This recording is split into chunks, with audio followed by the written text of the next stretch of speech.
Assalamualaikum warahmatullahi wabarakatuh. Alhamdulillah, alhamdulillahirabbil alamin. Assalatu wassalamu ala asrafil anbiya'i wal mursalin wa ala alihi wa sahbihi wa barik wa sallim ajma'in. Amma ba'du.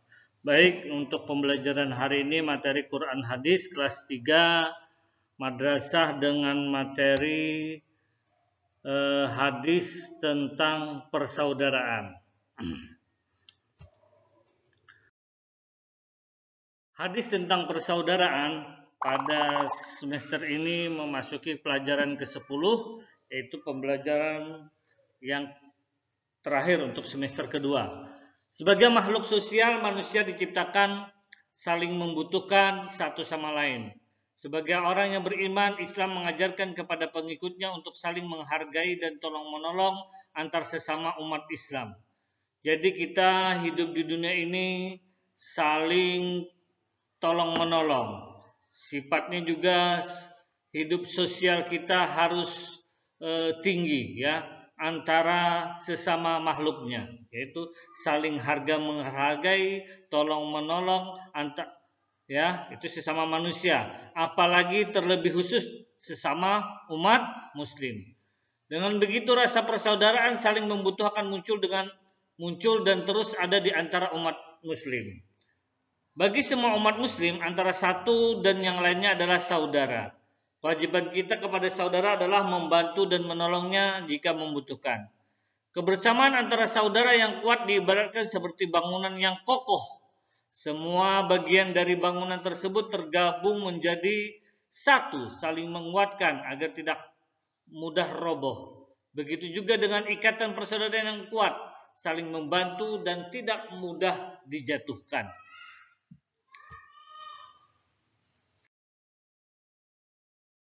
Coba anak-anak perhatikan sebuah bangunan gedung yang ada di dekatmu. Pernahkah kalian berpikir terdiri dari apa saja gedung itu? Bagaimana cara gedung itu bisa berdiri dengan kokoh?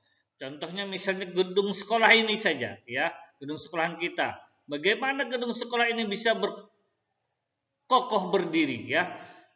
Sudah pasti suatu bangunan gedung atau bangunan sekolah atau bangunan yang lain itu terdiri atas pondasi, dinding, lantai, tiang, dan atap. Hubungan antara satu dan lainnya saling menguatkan. Ya. Jadi dalam satu bangunan tidak ada pondasi, maka rumah itu pun akan roboh dan tidak sempurna. Suatu bangunan tanpa dinding juga tidak sempurna. Tidak ada lantai atau tidak ada tiang ataupun tidak atap, ya salah satu saja, maka suatu bangunan itu tidak dikatakan namanya bangunan dan tidak sempurna. Begitu juga dengan kita. Ya. Begitu Rasulullah menggambarkan hubungan seorang mukmin dengan mukmin yang lain. Pada pelajaran 10 ini akan dibahas hadis tentang persaudaraan. Ikutilah dengan seksama. Lafal hadis tentang persaudaraan. Dalam sebuah hadis yang diriwayatkan Abu Musa, Rasulullah Shallallahu Alaihi Wasallam menggambarkan persaudaraan sesama Muslim. Mari kita baca hadis tentang persaudaraan berikut. A'udzubillahi minasyaitonirrajim. Bismillahirrahmanirrahim. An Abi Musa qala Rasulullah Shallallahu Alaihi Wasallam. Al-mu'minu lil mu'mini kal bunyani yasuddu ba'duhu ba'dan. Rahwal Muslim 4684. An Abi Musa, dari Abu Musa, qala berkata, qala Rasulullah sallallahu alaihi wasallam, telah bersabda Rasulullah sallallahu alaihi wasallam, al-mu'minu lil mu'minin lil mu'min. Seorang mukmin terhadap mukmin lainnya kalbunyani, seperti bangunan, yashuddu ba'duhu ba'dan, sebagian menguatkan bagian lainnya. Yashuddu menguatkan, ya,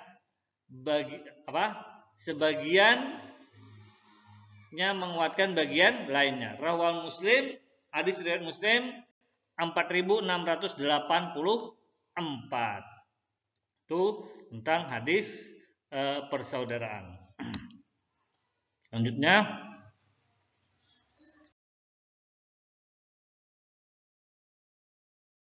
Mufradat. Nah, ini nak ya, mufradnya ini dibaca, diulang-ulang. Nanti apabila ada soal, kalian sudah dapat mengartikan daripada arti mufradat ya. Al-mu'min, seorang mukmin, lil mukmini, terhadap mukmin lainnya. Kal bunyani, seperti bangunan. Yasuddu, menguatkan, ba'duhu, sebagian, ba'dan, bagian lainnya. Tadi hadis sudah ya, juga kalian baca, nanti urutannya juga harus sempurna. Begitu juga dengan mufradat ini ya. Kalau ada soal kalian dapat menjawabnya. Kandungan hadis tentang persaudaraan. Rasulullah SAW mengibaratkan persaudaraan sesama mukmin seperti sebuah bangunan.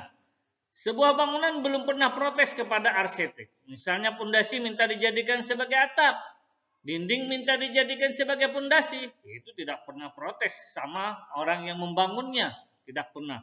Lantai minta dijadikan sebagai tiang, itu juga tidak mungkin. Antara satu dan yang lainnya saling menguatkan. Begitulah seharusnya yang terjadi pada seorang muslim. Semua harus saling menguatkan. Ketika ada seorang muslim yang memerlukan bantuan, hendaknya kita segera menolongnya. Kita dianjurkan untuk saling mencintai dan menghormati satu sama lain. Kita harus juga saling menolong dalam kebajikan. Dengan demikian akan terjalin ukhuwah Islam, ya. Misalnya, teman yang sakit harus segera dijenguk.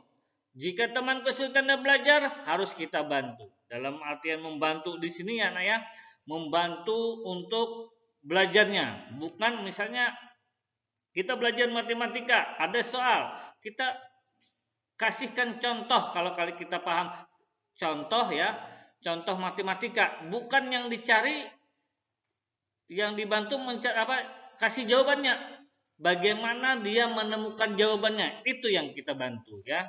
Itu yang kita bantu. Nanti pelan-pelan dia akhirnya, sehingga apabila ada soal akhirnya dia bisa sendiri ya, tanpa ada mencontek. Nah, itu membantu namanya. Bukan ada soal teman kesulitan, nah lihat dia punya saya, itu bukan. Nah, itu mencontekkan namanya, itu tidak baik, itu bukan membantu namanya. Kalau membantu di sini kita mengarahkan ya, bagaimana cara jalannya dalam itu apa, mencari jalan supaya jawabannya itu benar, dicontohkan dengan contoh yang lain.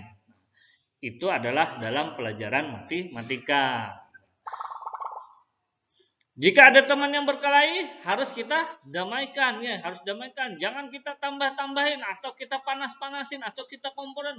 Ayo berantem lagi, jangan. Ya, kalau kita nggak mampu, laporkan. Kalau di sekolah, laporkan kepada Pak Guru, Bu Guru. Ya, selanjutnya.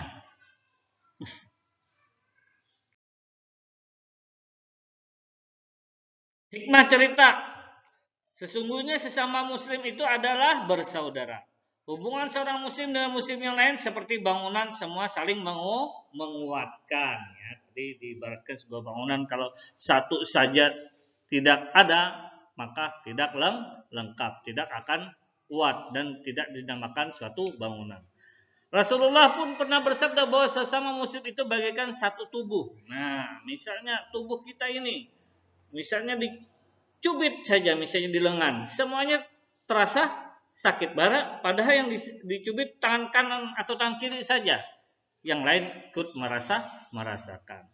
Jika ada satu tubuh yang sedang sakit, seluruh tubuh akan merasakan sakit juga. Ketika ada teman atau saudara yang sedang sakit, hendaklah kita menjenguknya. Rangkuman, menjalin persaudaraan sesama muslim adalah wajib. Kita diperintahkan untuk tolong menolong dalam kebaikan, sebaiknya dilarang tolong menolong dalam keburukan. Ya tadi maksud Bapak, kalau menolong boleh menolong. Misalnya tadi dalam contoh matematika, kalian kasih jawabannya langsung, nah itu menolong dalam keburukan. Kalau kita mau membantu, oh kamu enggak ngertinya gimana, bagaimana, itu caranya kita kasih pelajaran ya dengan contoh yang lain. Paham ya, Nak ya? Yang ketiga, perumpamaan persaudaraan sesama mukmin bagaikan bangunan yang saling mengokohkan. Ya, baik, untuk pembelajaran hari ini Bapak akhiri dulu dengan ucapan alhamdulillah. Ya, juga Bapak mohon maaf jika di dalam penyampaian pembelajaran Bapak ada salah dan hilaf, mumpung masih dalam suasana bulan Syawal, yaitu bulan hari raya, dengan penuh kemapan Bapak juga mengucapkan minal aidin wal faizin, mohon maaf lahir dan batin. Bapak akhiri dengan ucapan assalamualaikum warahmatullahi wabarakatuh.